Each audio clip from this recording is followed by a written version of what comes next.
Hello and welcome to the Productive on Purpose podcast. Are you a high-achieving woman of color who struggles with imposter syndrome, procrastination, and self-sabotage? Are you tired of going to bed each night hoping that tomorrow will be a better day, only for it to be more of the same? Are you sick of empty affirmations that make you feel good but don't actually lead to change? And are you over being shamed and yelled at to do the work with no insight as to how to get it done? If you answered yes to any of these questions, then friends, you are in the right place. I am your host, Dr. Kimmy, an award-winning, board-certified physician and professor. I am also your purpose coach. Here on the POP Podcast, we are about actual transformation.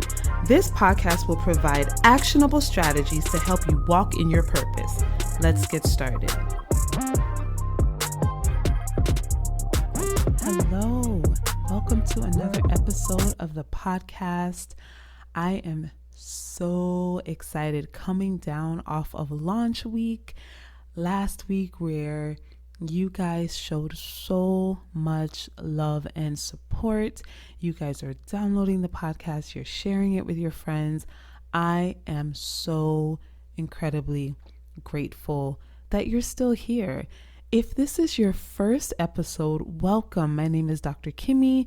And if you're listening to this, then you are now a member of the Pop Squad.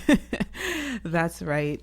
So we get together every Monday and we talk about, things that affect high achieving women of color, namely imposter syndrome. And that is the focus of our episode today.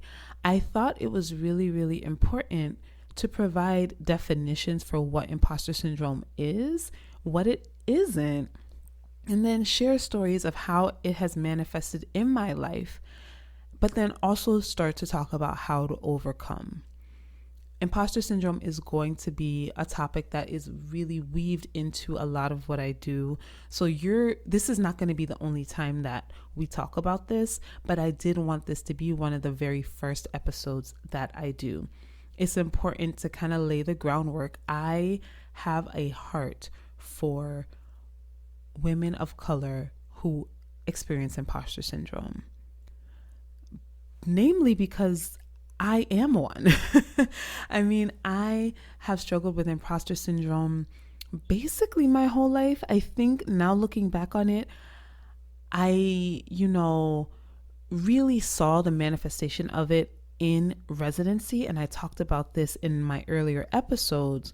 But this is something that I think I've struggled with for a while. But it's not until you finally move into the position or the career or have the life or the job that you want that these feelings start to manifest.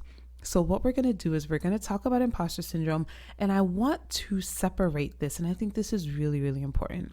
We have to separate this from low self-esteem. They are completely different. And I know that sounds strange on the surface right now, but I'm going to give you examples of how I don't have low self-esteem, but I struggle with imposter syndrome. And those two things can be happening at the same time. I have very high self-esteem. Listen, I know I got the stuff, right? Like I know I'm the bomb.com, but yet I still struggle with crippling imposter syndrome. And I think a lot of us do.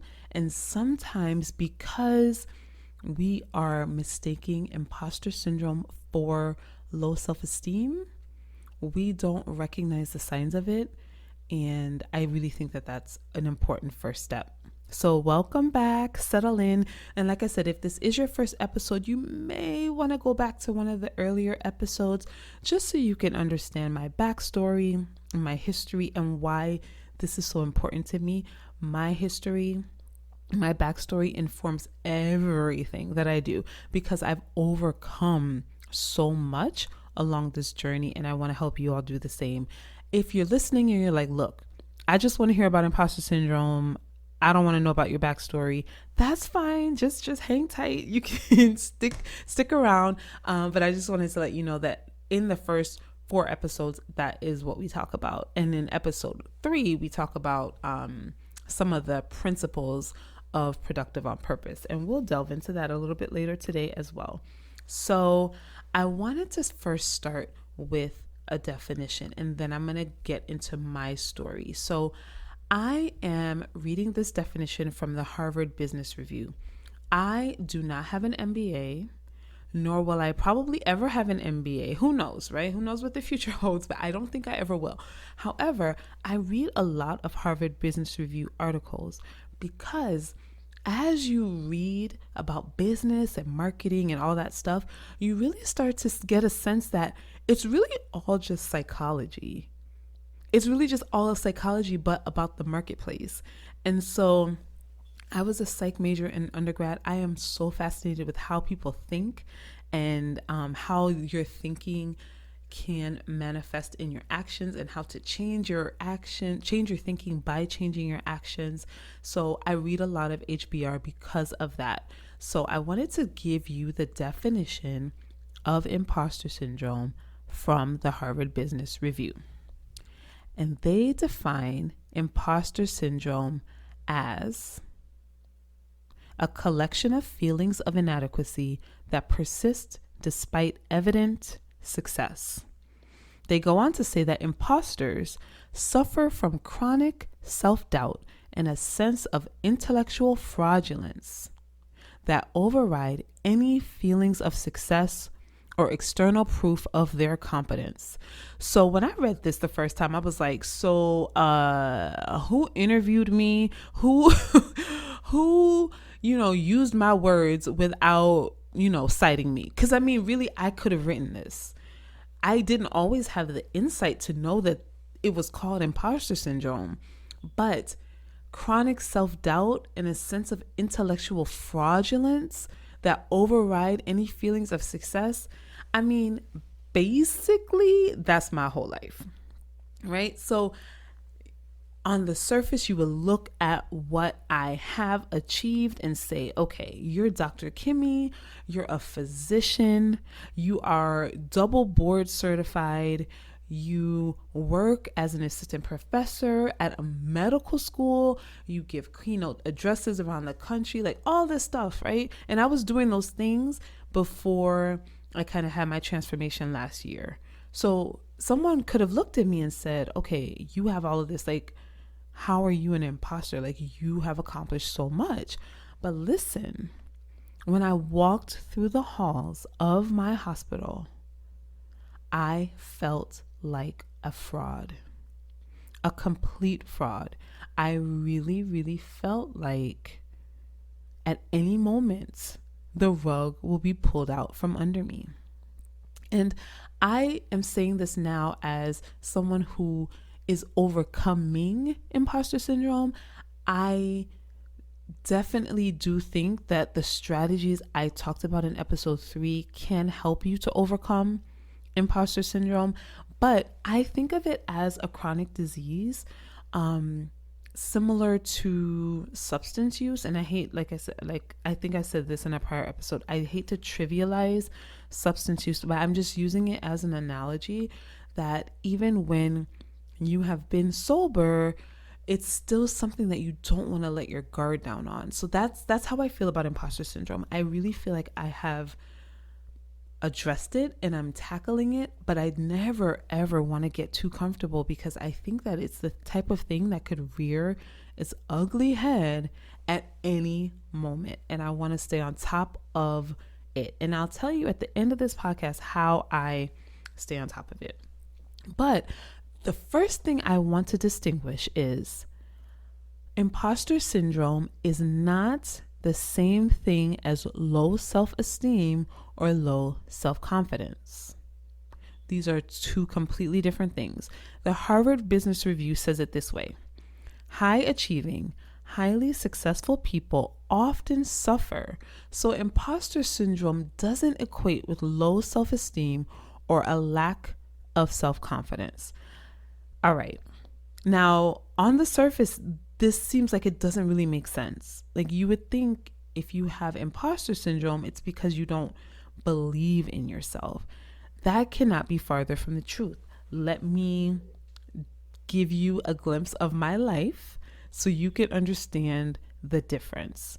So, if I had low self-esteem, I never would have applied to medical school, most likely.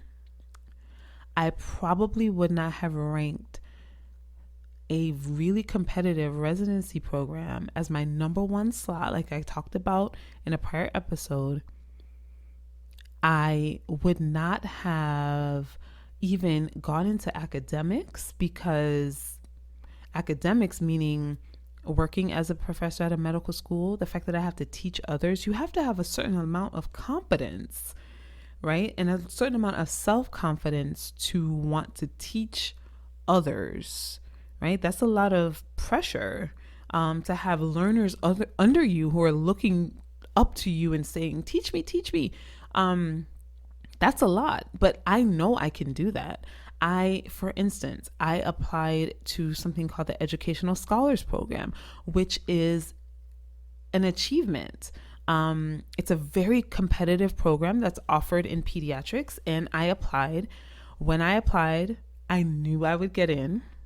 And I'm not saying that to brag. I just mean I knew that I had the qualifications and the skills to get into that program. So how is it that I'm calling myself an imposter then? How am I calling myself an imposter, but I've done all these things? Well, let me take you like deeper.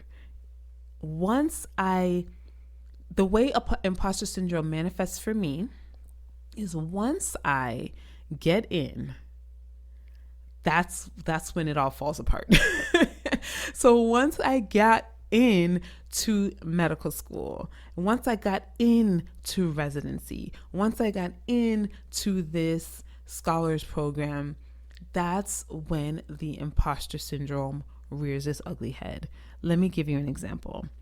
I matched in March of my 4th year of medical school. I was actually pregnant. I was 9 months pregnant with my son, Israel, at the time. On match day, the next day after match day, I ended up in the hospital because my blood pressure was so high, and it got high, probably because of preeclampsia, but it was exacerbated by my, jubilance on the match day, I'm sure, right? I was so excited. So imagine this, the next week I had my son. So a week after match day, I had my son. It was on the surface the best time of my life. I matched into my number one program, and then I had a child, and then I'm about to graduate from med school in a few months. Y'all, things were going exactly the way I wanted them to go in my life. Until I got this email. This email was very basic. It said, "Congratulations on matching into Cincinnati Children's Hospital. We are so excited to have you. Now, what you need to do is fill out this basic paperwork so that we can start putting your file together and get your license and your credentialing and all that good jazz for the hospital." Now, when I saw this email, I still remember where I was sitting. I was in my hospital room. I had just given birth. I was in my hospital room, sitting down, probably struggling to latch my son, right? Breastfeeding was a whole situation with my son. It was very difficult.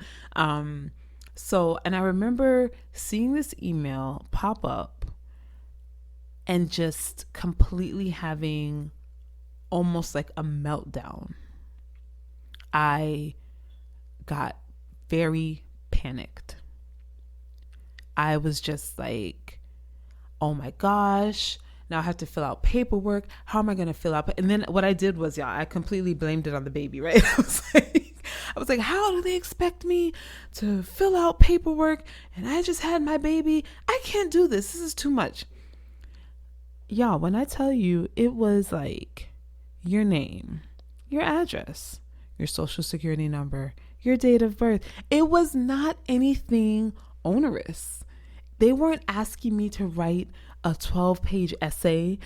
The most difficult thing that they did was they asked me to figure out what clinic site I would want to work in for my resident clinic, which is something that, in every residency we have clinics that we go to once a week, and they wanted me to start thinking about what type of clinic I would want to be in. When I say I can't do this. I was like, I can't do this. This is too much. No. I basically closed out of the email, and that was that. I was like, I can't do this. When I tell you, these people had to email me several more times. I think they eventually ended up calling me.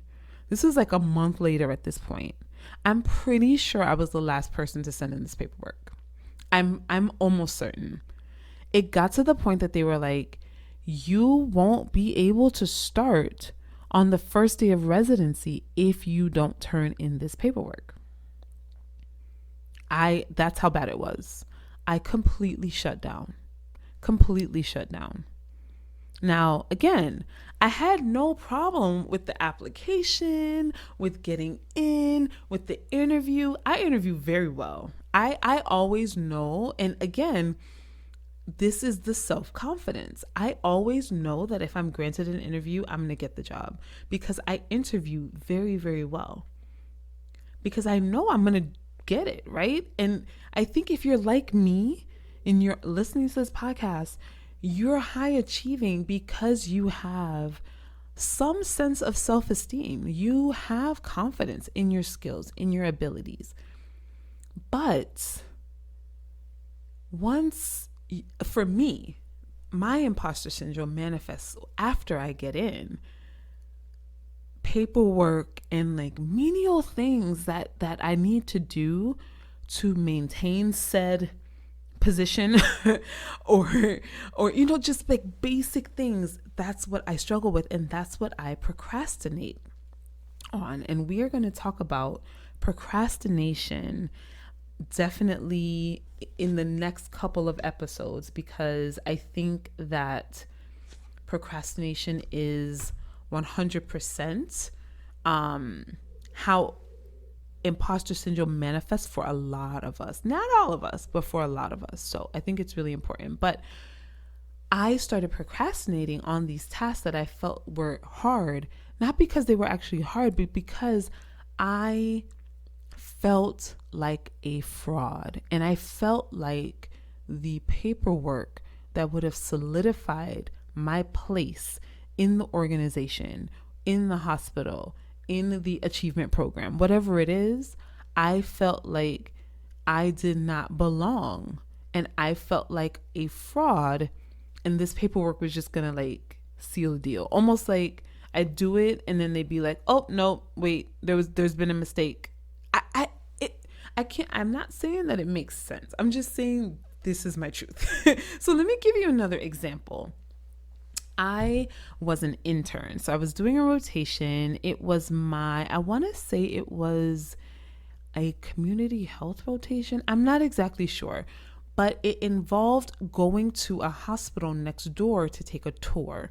So we had our children's hospital right next door. There was the Shriners Hospital for Children, which you may have heard of because they do a lot of commercials. And this particular Shriners Hospital had a very advanced burn unit. So we would actually send all of our burn patients there. So we were touring the burn unit. Now, I had been getting emails from my program saying that I needed to fill out some paperwork to renew my training license. And I was ignoring those emails because that's what I do. That's what I do. That's what I did. And still do from time to time unless I check myself. But that's what I do, right? I ignore stuff like that because, again, that seems really official. And official things related to my career, my job, they make me shut down because I don't feel like I belong, right? I feel like a fraud. So I was ignoring these emails. I got multiple requests for this email. for this paperwork. So I'm doing this tour one day. I get a page on my pager, because when you're a resident, you carry a pager. So I get a page and it's the chief resident. And my chief resident, her name is Dee Dee. She actually is one of my really good friends now. And I think she'll probably listen to this episode one day. And so, Dee Dee, if you ever hear this episode, I want to know if you remember this situation, because it was a low point for me and I still remember it because of that.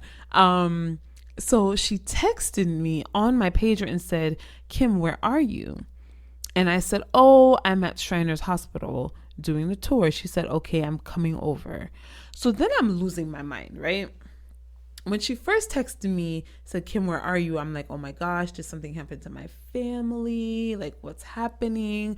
Or am I like actually about to get kicked out of residency because they've realized that I really don't belong? Like, I promise you, these were the thoughts that were going through my mind.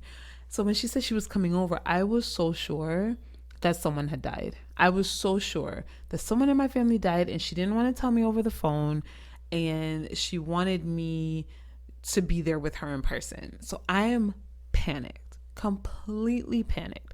So she comes over to the hospital, she gets me, and she's like, "Okay, let's walk back over to Cincinnati. Let's go to the resident office." I basically can't breathe. I'm like, oh my gosh, what is going on? I'm going to be walked into the principal's office, AKA the program director's office, and I'm going to be fired. Like, there's no other explanation. So she says to me, "Kim, have you gotten some emails about a training license and some paperwork we need?" And I said, yes, I have. And she's like, "Okay, well, tomorrow is the deadline for this, and we really, really need you to fill out this paperwork, or else we are not going to be able to have you practice medicine next year. So I came to get you so we can just do it in the office, and it can just be submitted, and then we don't have to worry about it anymore." Y'all, when I say, I was like, I am such a terrible resident that I made my chief resident walk all the way over from the hospital to get me just to fill out basic, and guys, again, this was basic paperwork. This was not like something crazy. She had to walk and get me to fill out basic paperwork because I am so like, what am I doing? What are you doing, Kim? I felt terrible. But again, that is my truth. Basic paperwork, when it relates to my, goals or aspirations or things I've accomplished, it stresses me out and I procrastinate. That's how imposter syndrome manifests for me. Now, the Harvard Business Review talks about other ways that it manifests. So I wanted to read through some of these. And again, they distinguish that it does not mean that you feel like you can't do something. In fact, a lot of times the perfectionism or the I can't fail feelings also stem from procrastination. So let me read what they say. A common thought and feeling associated with imposter syndrome includes the statement, "I must not fail." So again, if you're feeling that way, if you put this pressure on yourself that you can't fail, it's probably because you feel like you may be found out. And I definitely have struggled with that as well. And HBR says this leads to an inability to enjoy success. Okay, here's another confession. I graduated from medical school in 2010. I graduated from college in 2004. I graduated from residency in 2013, and I graduated from my fellowship in 2015. If you walked into my office at my job right now, I have 0 degrees on my wall. I don't have any degrees on my wall. Because I told myself it's just because I can't find them and I just haven't gotten around to framing them and yada yada, right? Like all the excuses. It's because of my imposter syndrome. I don't feel like those degrees reflect who I really am. I don't revel in the success, right? I walk into my colleagues' offices, they have their degrees and their plaques and trophies and whatever they have displayed prominently. And you would almost expect a physician to have that. But I don't have that. My walls are bare. My walls are completely bare. I just put up a couple of awards I had, but I don't even have them on the wall. I just have them like in my bookshelf in my office, but they're displayed in my bookshelf. That's kind of along the same lines, right? I must not fail, but conversely, you're not able to fully enjoy your success because you don't fully identify with it, because you feel like the rug is going to be pulled out at any moment. I feel like a fake. So I walked the halls of my residency for 3 years feeling like a complete fraud. Now, I talked about this in the episode where I talked about my attending, that things got better with time. So I talked about how an attending gave me bad feedback, and I had a resident who really told me, you know what, you got to just kind of fake it till you make it, and have self-confidence, and self-confidence begets self-confidence. That whole story that I told in episode 2. That helped, but I still felt like a fraud. Like I still felt like an imposter. Another statement, it's all down to luck, or everything I did is just because I got lucky, or it had nothing to do with my hard work, is another way that imposter syndrome shows up. Success is no big deal. So again, like I said, downplaying your success, discounting it as just luck is another way imposter syndrome manifests. For me, imposter syndrome manifests as procrastination. So I know that I'm going to do an entire episode on procrastination. I think I'll do it next week. So next week will be on procrastination and where that stems from. For me, imposter syndrome manifests in this way, among some of the other statements. So how do you know if you're an imposter? Well, if you are high achieving, if you've achieved a lot, and I leave the term high achieving very vague on purpose. I don't want to define it. You can be high achieving in a wide variety of fields. You could be an entrepreneur, you could be a teacher, you could be a coach at a local school. Whatever it is, you have achieved a certain level of success, and someone on the outside will look at you and say, how could you be having these feelings? You seem like you have it all together, or you seem like you have it all. That's how I define high achieving. I'm going to let you decide whether or not you believe that you are high achieving. I think you can be high achieving in all manner of different fields. Whether you're a physician, nurse, etc. So, but if you're high achieving, it's probably because you don't have self-esteem issues. People with true self-esteem issues don't tend to go for experiences or apply for jobs or put themselves through programs because they feel that they can't do it.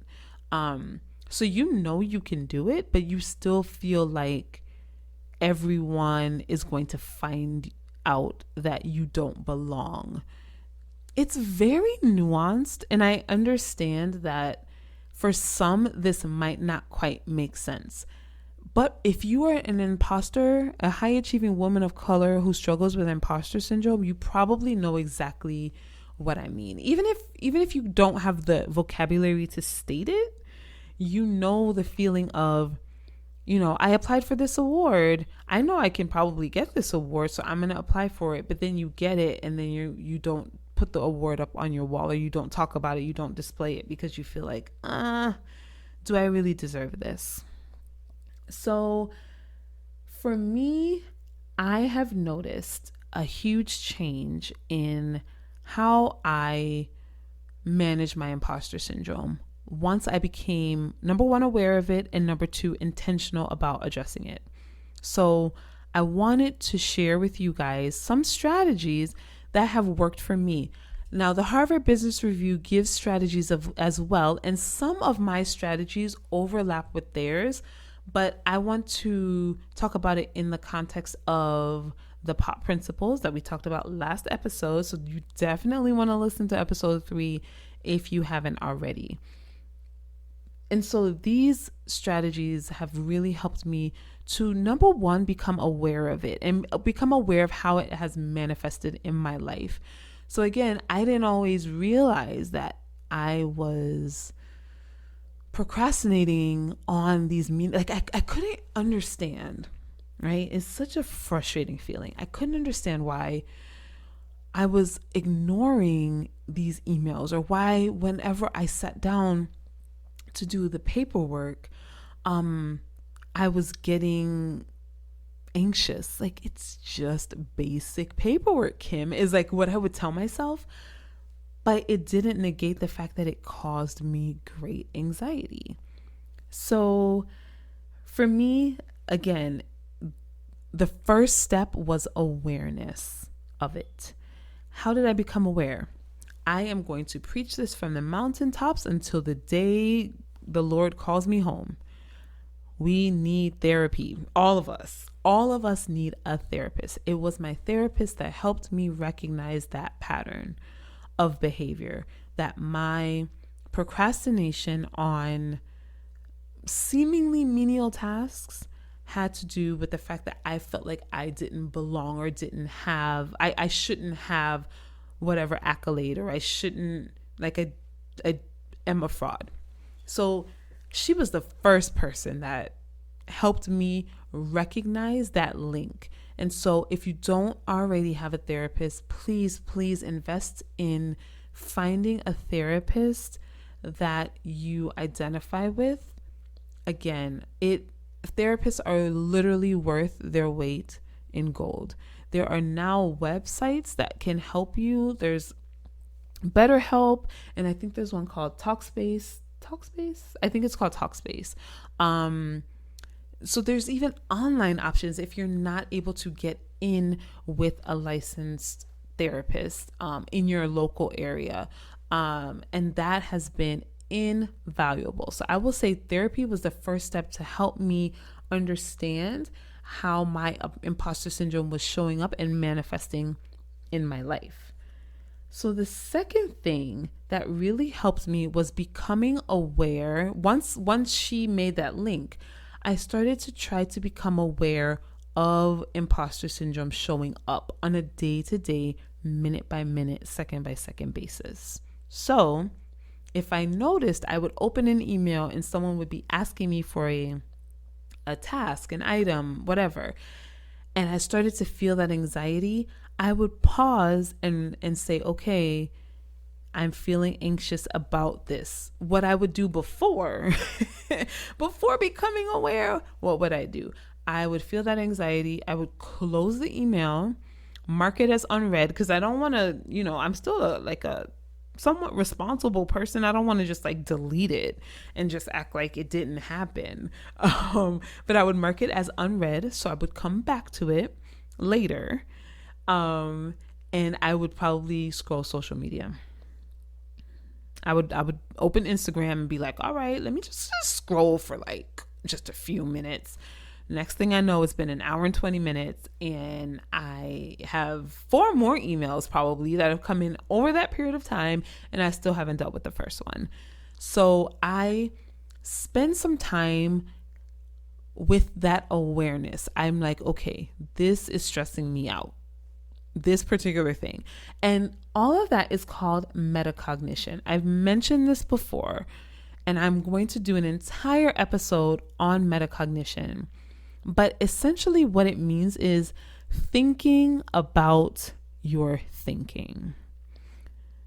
I know it's like, what? Thinking about your thinking? It's just being aware of your thoughts. That's all metacognition is. Meta meaning on top of. So you're just being aware of your thoughts. and trying not to do it with any judgment. That part, the therapy helps with that too. Like taking the judgment out of it. But over and above that, just thinking about your thoughts, and that awareness is the first step. Because like I said, what I would do is I would feel that anxiety, I would pull up social media. And that was not helpful. It was leading to a lot of stagnation for sure. Not moving forward on my goals, and procrastination. So I had to recognize that thought pattern. Once I became aware of how it was manifesting, I had to become aware of it when it arose. The second thing I would do is I would put it on paper. So we talk about this, pop it out of your brain and put it on paper. I literally sit down. I always have my bullet journal with me. It's looking at me right now as I'm sitting here. I always have it with me. Or you could put it in the notes app on your phone, or you can grab a random piece of paper. I don't really recommend that. I recommend having a place where you can go back and review, your writing over time to see how far you've come.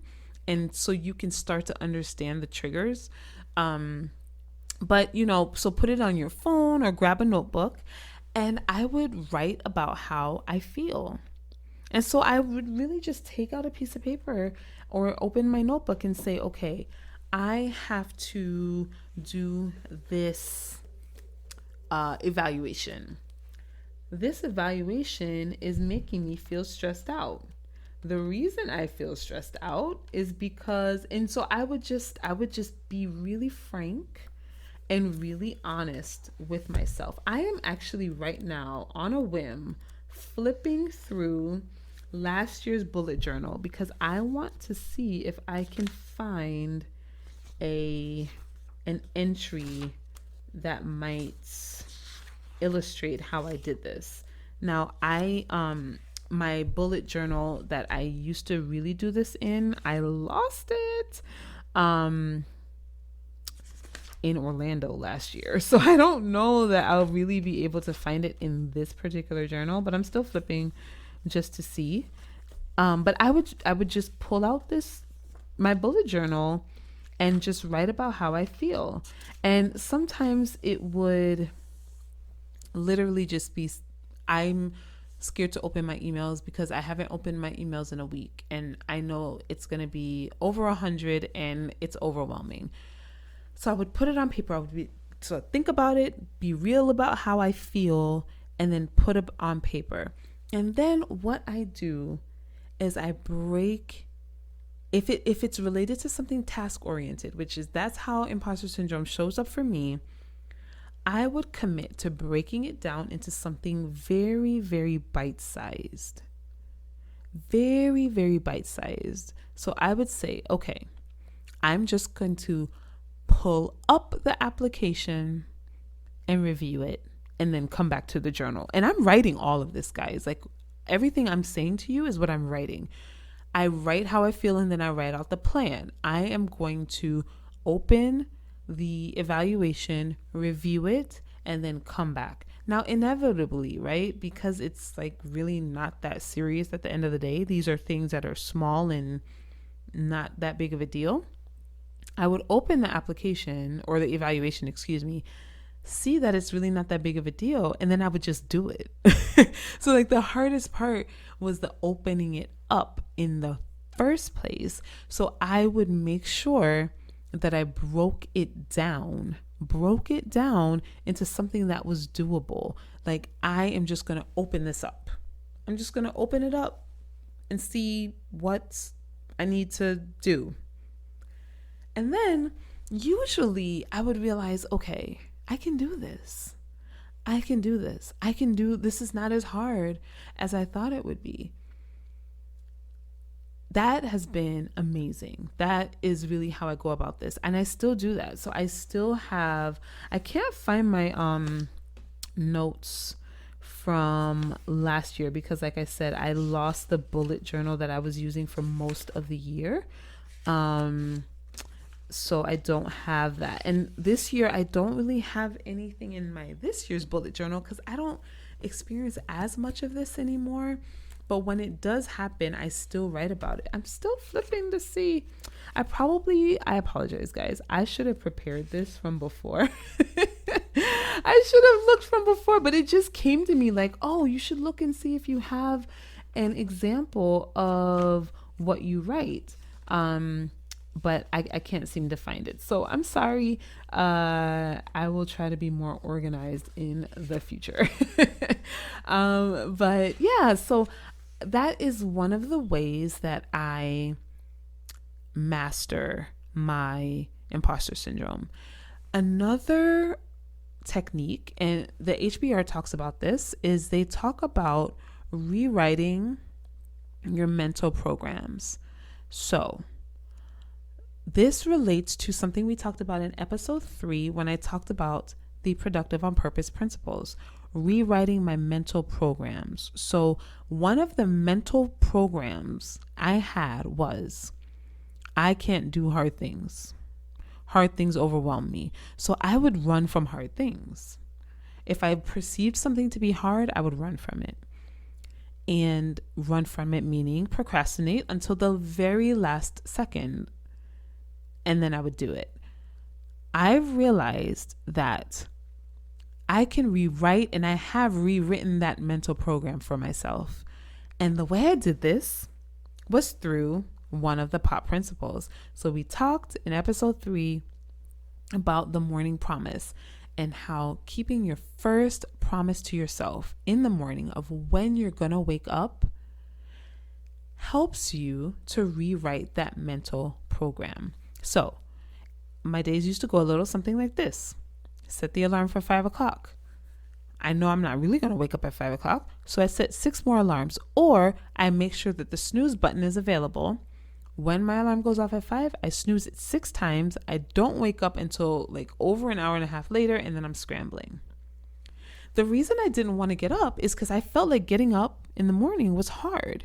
And it is hard, right? It's a hard thing to do, especially when you were in the place I was in of like chronic like anxiety and imposter syndrome and all of that. It was hard to get up and face a day of uncertainty. That was really hard. Once I realized that if I start doing hard things will get easier.